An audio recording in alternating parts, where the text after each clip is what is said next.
YouTube ప్రేక్షకులకు వీక్షకులకు అందరికీ కూడా నమస్కారం. ఈరోజు కార్యక్రమాన్ని ప్రారంభం చేసేటువంటి ముందు చక్కటి దైవ ప్రార్థనతో కార్యక్రమాన్ని ప్రారంభం చేసుకుందాం. శ్రీ విద్యాం జగదాం దాత్రిం స్వర్గస్థితి లయేశ్వరీం నమామి లలితా నిత్యం మహాత్రిపుర సుందరీం చతుర్భుజ చంద్రకళావతాం కుచున్నతే కుంకుమారాగశోనే పుండ్రకృపాశాం భుజభస్మబాణాం అస్తే నమస్తే జగదేకమాతః జ్ఞానానందమయం దేవం నిర్మలాస్ఫటికాకృతిం ఆధారం సర్వ విద్యానాం హయగ్రీవముపాస్మయే. జై శ్రీమన్నారాయణ. ఈరోజు కార్యక్రమంలో భాగంగా ముఖ్యంగా మేషాది మీన పర్యంతము ద్వాదశ రాశుల వారికి ముఖ్యంగా కుటుంబంలో ఉన్నటువంటి సమస్యలు ఏమిటి అంటే దాంపత్య విషయంలో కానివ్వండి, సోదరాభావంలో కానివ్వండి, అలాగే మరి విశేషంగా అత్తాకోడళ్ళ మధ్య సమస్యలు కానివ్వండి, అలాగే విశేషంగా కుటుంబంలో ఉన్నటువంటి సభ్యులకి ముఖ్యంగా పరిహార మార్గాలు ఏమిటి, ఏ రాశి వారికి ఎక్కువగా తరచు ఏ కుటుంబ సభ్యుడితో వివాదాలు చోటు చేసుకునేటువంటి అవకాశాలు, అలాగే చెప్పినటువంటి మాట సరిగా వినకపోవడము, దానికి తగు పరిహార మార్గాలు ఏమిటి, ఏ మరి పరిహార మార్గాలలో భాగంగా విశేషంగా హోమ పరిహారములు ఏమిటి, అలాగే ఏ విధమైనటువంటి దేవతారాధన చేసుకున్నట్లయితే వీరికి సౌఖ్యంగా ఉంటుంది, విశేషమైనటువంటి మరి కుటుంబ సభ్యులతో సంబంధ బాంధవ్యాలు బాగుగా ఉండాలి అంటే ఏ పరిహారాలు చేసుకుంటే బాగుగా ఉంటుంది అనేటువంటి విషయాలపై ఈరోజు మనం వీడియో ప్రారంభం చేసుకుంటున్నాం. కన్యా రాశి వారికి ముఖ్యంగా ఎవరితో సమస్యలు గొడవలకు దారితీసేటువంటి పరిస్థితులు ఏర్పడతాయి, అలాగే వారికి ఏ విధమైనటువంటి ఇబ్బందులు ఎవరి వలన కలుగుతాయి, వీటికి పరిహార మార్గాలు ఏమిటి అనేటువంటిది క్షుణ్ణంగా ఈ కన్యారాశి వారికి ఈ వీడియోలో తెలుసుకుందాం. కన్యారాశి వారు ఏ నక్షత్రాల వారు అవుతున్నారని కనుక గమనించినట్లయితే ఉత్తర నక్షత్రం 2, 3, 4 పాదములు, హస్త నక్షత్రం 1, 2, 3, 4 పాదములు, చిత్తా నక్షత్రం 1, 2 పాదముల వారు కలిసి కన్యారాశి వారు అవుతున్నారు. ఇక వీరి యొక్క జాతక లక్షణాదులు కనుక గమనించినట్లయితే వీరు అందమైనటువంటి సుందరమైనటువంటి రూపలావణ్యం కలిగినటువంటి వారు, భోగభాగ్యములను సుఖములను అనుభవించేటువంటి వారు, మృదువైనటువంటి శరీరం కలిగినటువంటి వారు, నీతిపరులు, సత్యవంతులు, అలాగే ముఖ్యంగా ప్రకృతిని ఆస్వాదించేటువంటి మనస్వభావం కలిగినటువంటి వారు, ఆటపాటల యందు శ్రద్ధాధిక్యం చాలా ఎక్కువగా ఉంటుంది, కామ కోరికలు ఎక్కువగా ఉంటాయి, అలాగే విశేషంగా విదేశీ ప్రయాణముల యందు ఆసక్తి బావుగా కలిగినటువంటి వ్యక్తులుగా వీరిని చెప్పుకోవచ్చును. అలాగే నృత్య, గీత, వాయిద్య, పుస్తక లేఖనాది వివిధ పనుల యందు నేర్పరిగా చెప్పుకోవచ్చును.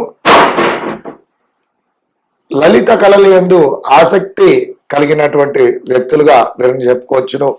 అలాగే ఈ విధంగా మంచి వ్యాపార దక్షత నైపుణ్యం కలిగినటువంటి వ్యక్తులుగా కూడా వీరిని చెప్పుకోవచ్చును. ఇక ఈ కన్యా రాశి వారికి ఎవరి వలన ముఖ్యంగా సమస్యలు అనేటువంటివి ఎక్కువగా ఉండే అవకాశాలు ఉన్నాయి అని కనుక పరిగణలోకి తీసుకున్నట్లయితే కన్యా రాశి వారు విశేషంగా ముఖ్యంగా వీరికి కళ్ళ యందు ఆసక్తి ఎక్కువగా ఉండడం, అలాగే మరి వ్యాపార నైపుణ్యం కలిగినటువంటి వ్యక్తులు కాబట్టి ముఖ్యంగా వీరు చేసేటువంటి పనులలో ముఖ్యంగా సన్నిహితులతో, స్నేహితులతో విభేదాలు వచ్చేటువంటి సమస్యలు చాలా ఎక్కువగా ఉన్నాయి. అలాగే ముఖ్యంగా ఒక కళల యందు ఏదో ఒక పనిని అనేటువంటిది ఎంచుకోవడం, దాని పూర్వకంగా ఏమిటి ఒక వ్యాపార సంస్థను ప్రారంభించడం, అది స్నేహితులతో కలిసి భాగస్వాములుగా ఎవరైతే చేస్తున్నారో వారికి ఆ సన్నిహితులే శత్రులుగా మారేటువంటి అవకాశాలు ఉన్నాయి. కాబట్టి ముఖ్యంగా వ్యాపారపరమైనటువంటి లావాదేవీలలో ముఖ్యంగా సన్నిహితులతో స్నేహితులతో చాలా జాగ్రత్తగా అప్రమత్తంగా ఉండండి. వారితో వైరం కలిగేటువంటి సూచనలు చాలా ఎక్కువగా ఉన్నాయి. గొడవలకు దారితీసేటువంటి పరిస్థితులు ఎక్కువగా ఉన్నాయి. అలాగే ఒక్కొక్కసారి మన కోపమే మన శత్రువు అన్నట్టుగా కన్యారాశి వారు బుద్ధి కుశలత కోల్పోవడము, ఒక్కొక్కసారి విచక్షణ కోల్పోయి దుర్భాషలాడేటువంటి పరిస్థితులు ఎదురు కాకుండా చూసుకున్నట్లయితే కుటుంబ సభ్యులతో కానివ్వండి, స్నేహితులతో కానివ్వండి, మరి మనకి సమస్యలు తగ్గేటువంటి అవకాశాలు ఉన్నాయి. ఈ విషయాలు జాగ్రత్తగా పరిశీలించి మీరు వ్యవహరించినట్లయితే ఉత్తమమైనటువంటి పరిస్థితులు కలుగుతాయి. ఇక ఈ రాశినాథుడు బుధుడు, కన్యారాశికి రాశ్యాధిపతి బుధుడు. కాబట్టి ఈ కన్యారాశి అధిపతి అయినటువంటి బుధుడి యొక్క అనుగ్రహం మనకు ఉండి తీరవలసిందే. ఎందుకు? ఈ సమస్యల నుండి అధిగమించాలి అని కనుక చూసుకున్నట్లయితే ప్రతి బుధవారము రోజున చక్కగా బుధగ్రహానికి అర్చన చేసుకోవడం, బుధగ్రహ ధ్యాన శ్లోకాన్ని మరి ప్రతి నిత్యము కూడా పఠించడం పూర్వకంగా ఉత్తమ పరిస్థితులు కలుగుతాయి. బుధవారం రోజున ఆకుపచ్చ రంగు గల దుస్తులు ధరించండి. బుధుడికి ప్రీతికరమైనటువంటి ఆకుపచ్చ రంగు గల పండ్లు సమర్పించండి. అలాగే బుధవారం రోజున బుధుడికి చక్కగా నేతితో ఆకుపచ్చని రంగు గల ఒత్తితో దీపారాధన చేయండి. ఈ విధంగా చేసుకున్నట్లయితే బుధుడి యొక్క అనుగ్రహం లభిస్తుంది. అలాగే బుధుడికి ప్రీతికరమైనటువంటి ధాన్యం పెసర్లు, ఆ పెసర్లతో కూడినటువంటి పిండి పదార్థములు కానివ్వండి,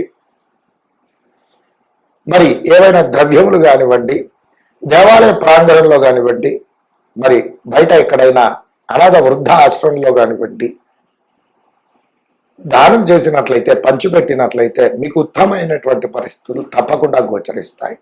అలాగే లక్ష్మీనారాయణులను విశేషంగా బుధవారం రోజున పూజించినట్లయితే వీరికి చక్కటి పరిస్థితులు నెలకొంటాయి. మరి విశేషంగా వీరు ముఖ్యంగా హోమ ప్రక్రియ గనక చూసుకున్నట్లయితే బుధవారం రోజున శ్రీమన్నారాయణ మూర్తికి చక్కగా పంచామృత అభిషేకం చేపించి చక్కగా లక్ష్మీనారాయణుల యొక్క మూలమంత్ర హోమం ఒక్కసారి నిర్వహించండి.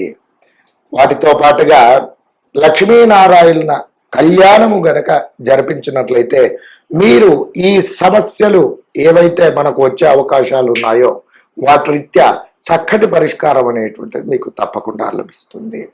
అలాగే మీరు ముఖ్యంగా ప్రతి నిత్యము కూడా అనుసంధించవలసినటువంటి నామజపం గనక చూసుకున్నట్లయితే ఓం ప్రీం పీతాంబరాయ నమః అనేటువంటి నామజపాన్ని ప్రతి నిత్యము కూడా అనుసంధించండి.